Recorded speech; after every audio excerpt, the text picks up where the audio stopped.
Tamara is in her office and she's busy typing on her laptop, using her one hand. Her other hand is in her jaw, massaging it gently. Pakiramdam niya, nagka-lock joint siya sa panga dahil hirap niya itong ibuka ng husto. Pumasok naman ang dalawang kaibigan ni Tams habang abala siya sa kanyang trabaho. "Good morning, Tams!" Sabay na bating dalawa. Napaangat siya ng mukha para tingnan ang mga ito. "Good morning!" Magiliw niyang bati sa dalawa at umupo naman ito sa tapat ng desk niya. "Anong ginagawa mo?" Nakangising tanong ni Rika. "Gumagawa lang ng contract." Sagot niya at muling hinawakan ang panga niya at ginalaw-galaw. No. I mean yan." Ngumuso si Rika, tinuro ang panga niya na kanina pa niya hinihilot. "Ha?" Her forehead was slightly wrinkled. "Nag-ano ka no?" Rika asked. Her eyes widened and her cheek flushed bright red instantly. Hindi niya maapuhap ang salitang isasagot niya sa sinabi ni Rika. Talagang buong salita ang sinabi nito, hindi man lang gumamit ng abbreviation. "Ah, you did!" Rika exclaimed. Lalong pinamulahan si Tam sa sinabi nito. Hindi niya alam kung paano nito nalaman yun. "Hindi no, ang baliw mo talaga." Mabilis niyang tanggi. Bakit hinihilit mo ang panga mo?" She placed her two hands on either side of his jaw. "Hinihilot ko lang na gano'n na agad?" Halos pandilatan niya ito at tumawa ng malakas ang dalawa. "Kasya ba sa'yo yung lingerie?" Tanong ni Jelay na parang nanunudyo ang mga titig. "Hindi pa, masyadong malaswa, hindi ko type." She tried to act normal to pretend that she wasn't affected by what they say. Tango-tango lang ang dalawa. Bigla namang bumukas ang pinto at niluwanan si Mark at Jan. "Hey girls!" Agad na bati ni Mark. Tumayo naman agad si Rika at sinalubong naman ang halikang kasintahan. Si Jan naman agad na lumapit kay Tams at binigyan ito ng isang halik sa labi. Pumwesto ito sa likod ni Tams at agad na pinulupot ang mga braso paikot sa balikat nito. "How's your day?" Bulong ni Jan sa tenga niya. "Great, nakita na kita eh." "Kakainis naman oh. Kung makapagkamustahan, akala mo mga teenagers na hinihigpitan magulang ah." Nagtawanan ang lahat sa pahayag na yon ni Jelay. Umupo naman si Mark sa kinaupuan ni Rika kanina at kinalong nito si Rika. "Hay buhay, sana naman kung pupunta kayong dalawa dito, magpasabi naman kayo nang nakabitbit ako na kapareha ko," Jelay said and she looked vexed. "Hay nako Jelay, pwede ba kasing seryoso ka na sa lalaki? Nang makalove life ka na," sabi naman ni Rika. "Maunahan ka na ni Yaya Jelay eh, pumapag-ibig na yun," sabi naman ni Tams. "Si Yaya Beth? Lahat naman jowa nun, walang pinipili."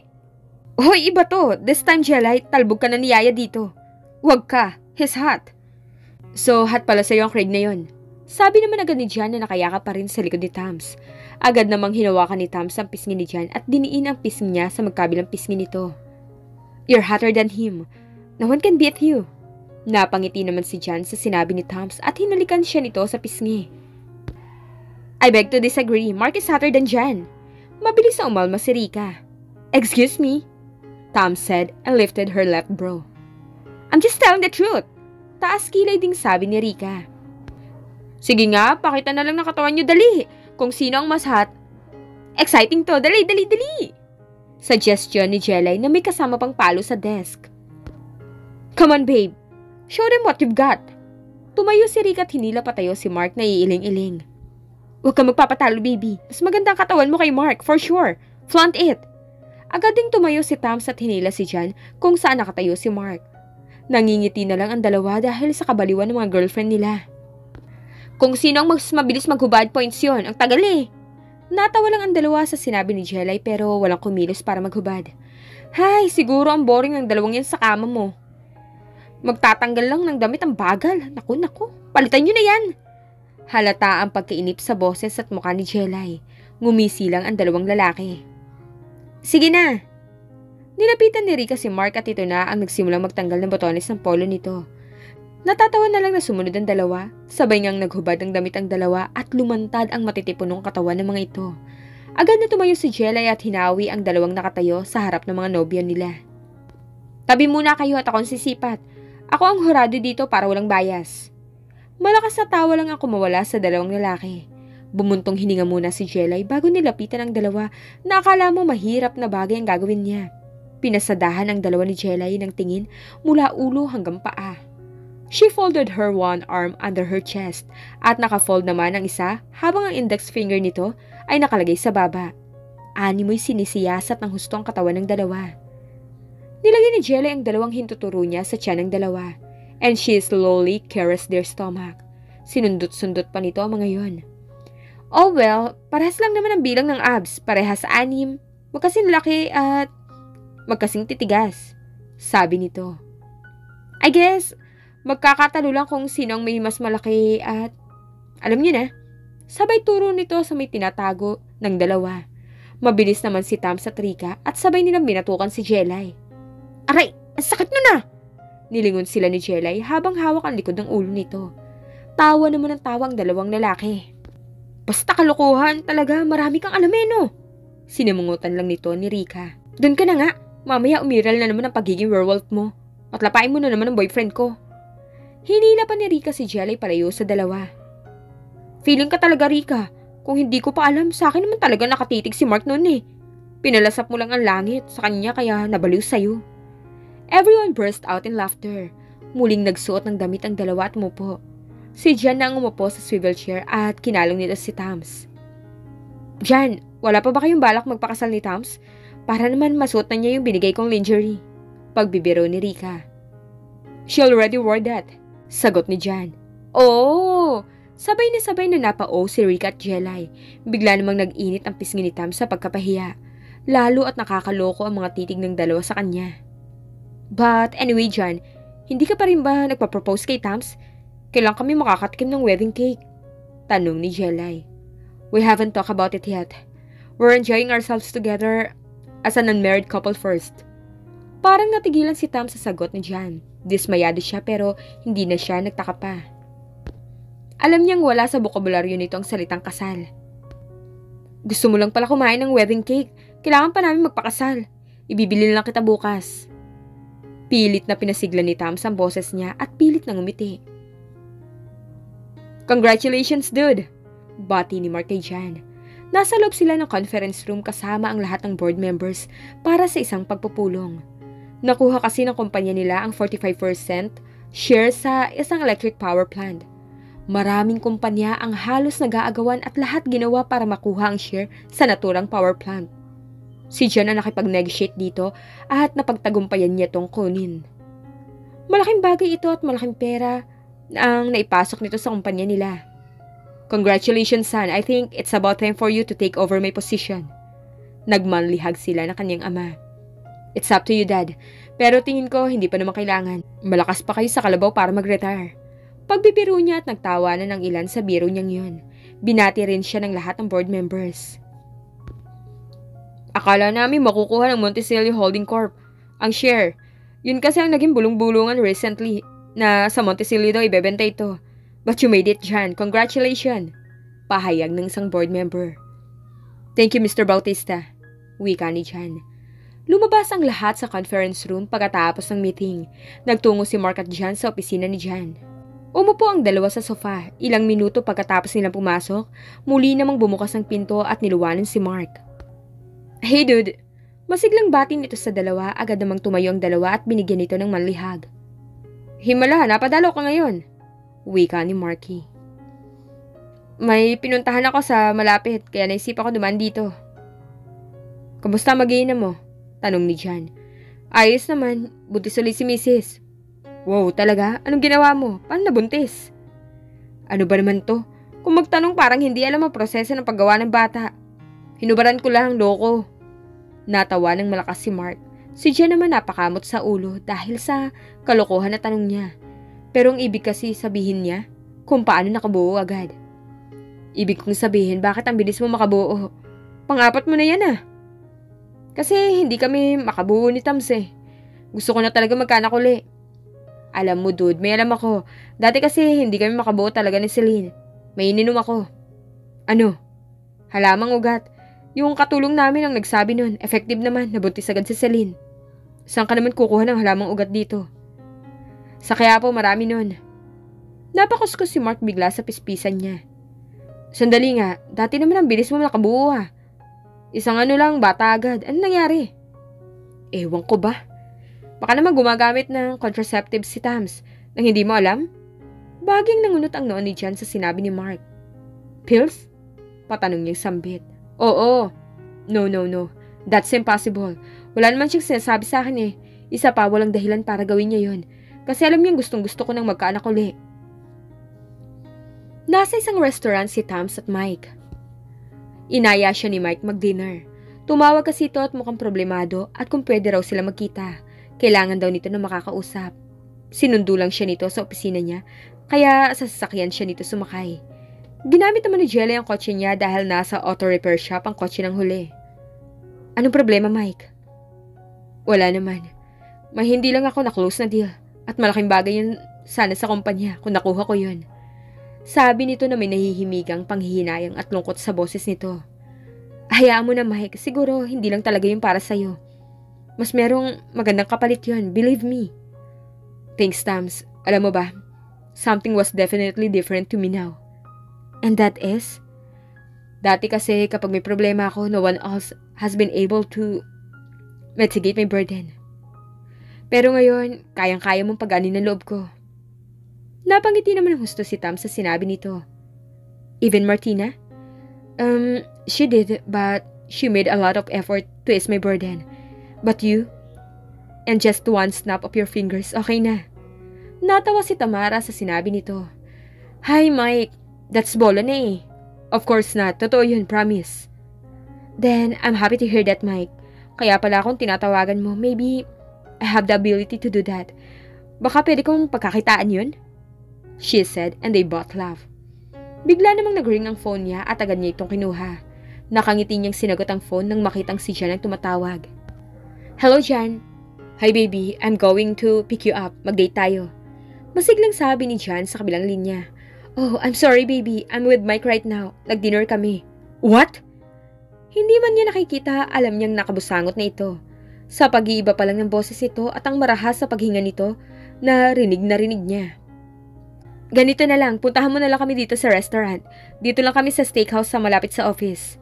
Hindi na, I'll go home na lang. Baka nasa bahay na si Yam. Okay, after this uwi na ako agad. I love you. I love you too. Sagot ni Jan pero walang sigla ang boses nito. Pinatay na ni Tams ang telepono. Mike, I think I should go na. Nagsiselos ba sa akin si Jan? I can't blame him for that. Kung ako man siguro, baka ganun din. At hindi ko hahayaang mawala ka sa paningin ko kahit saglit lang. Hi, he's the luckiest man on earth to have you. At kinakaingitan ko talaga yun. He said and smirked. Mike naman, masyado mo naman pinapalaking tenga ko niyan eh. Just stating the fact, Tams. Ginagap ni Mike ang kamay niya at biglang sumeryoso mukha nito. To tell you honestly, Tamara, I still have feelings for you. But don't worry, alam kong si Jan ang mahal mo. Maging kaibigan lang kita, masaya na ako. Sana huwag mo akong iwasan dahil sa pagsiselos ni Jan. He said and appeared a weak smile on his lips. Tumango lang si Tams. Hindi rin niya alam kung ano ang sasabihin at kung ano ang mararamdaman sa pagtatapat ni Mike ng nararamdaman nito. Hatid na kita? Okay. Nakahiga si Jan sa kama katabi si Yam. Malalim ang iniisip niya. Alam niyang wala siyang dapat pagselosan kay Mike because Tams reassured him na wala siyang dapat ipagselos kay Mike. May tiwala din siya kay Tamara pero hindi pa rin niya maiwasang hindi magselos at maapektuhan sa tuwing malalaman niyang magkasamang dalawa. Lalo at alam na niya ang matinding pagkagusto ni Mike dito. Sa mga kilos at titig nito kay Tom sa beach at sa party noon, alam na alam niya ang matinding pagkagusto nito. Mga ilang sandali lang ay narinig niyang ang ugong ng sasakyan. Agad siyang tumayo at sumilip sa bintana. Nakita niya ang pagbaba ni Mike sa sasakyan at pinagbuksan si Tamara. Nakita niya pang mukhang nagpapaalaman na ng dalawa. Humalik pa si Mike sa pisngi ni Tamara at niyakap pa ito. Doon parang nilukob siya ng mas matinding selos dahil sa paraan ng pagyakap ni Mike dito. Halos ayaw nitong bitawan si Tamara. Nang makita niyang pumasok na si Tams ng gate, umupo siya sa gilid ng kama. Mga ilang sandali lang, narinig niya ang mga yabag na mukhang nasa taas na si Tamara. Hindi nga nagtagal bumukas ang pinto ng silid at niluwanan si Tamara. Binuksan nito ang ilaw dahil tanging lampshade lang ang nakabukas sa silid. Lumapit sa kanya si Tamara, hinawakan nito ang magkabila niyang pisngi at binigyan siya ng isang masuyong halik sa labi. Kumain ka na ba? Tanong nito, umiling lang si Jan. Ipaghahain kita. Bihis ka na muna. Sige, Hinalikan uli siya nito sa labi, tsaka tumayo. Nilapag lang ni Tams ang bag sa kama at kinuha ang cellphone nang marinig itong tumunog. Sinagot nito ang tawag at mukhang si Shelly ang kausap. Nagtungo ito sa closet habang nakikipag-usap sa cellphone. Mga ilang sandaling pag-uusap nang magpaalam na ito sa kausap at nagtungo ito sa banyo pagkatapos ilapag ang cellphone sa side table. Napansin naman ni Jan ang nakabukas na bag nito na bahagya pang lumabas ang ibang laman nito. Natuon ang pansin niya sa isang small rectangular box. Kinuha niya ito at pinakatitigan. Napahigpit ang hawak niya sa naturang kahon. Kaya pala, sabi niya dito at marahas na napabugan ng hangin. Mga ilang sandali lang lumabas si Tom sa banyo at muling lumapit kay Jan na nakaupo pa rin sa gilid ng kama. Nakatukod ang mga braso nito sa hita at nakayuko. Halika na Jan, ipaghahain na kita. Umangat ang mukha ni Jan at tumingin sa kanya. Parang kumabog ang dibdib niya bigla sa paraan ng pagtitig nito. Madilim ang muka. Matalim ang titig na parang galit at malungkot. Bubuka pa lang sana ang bibig niya para magtanong nang bigla nitong itinaas ang kamay. Nahigit ni Tams ang hininga niya sa nakitang hawak nito. What's this, Tams? Tanong nito sa malamig na boses.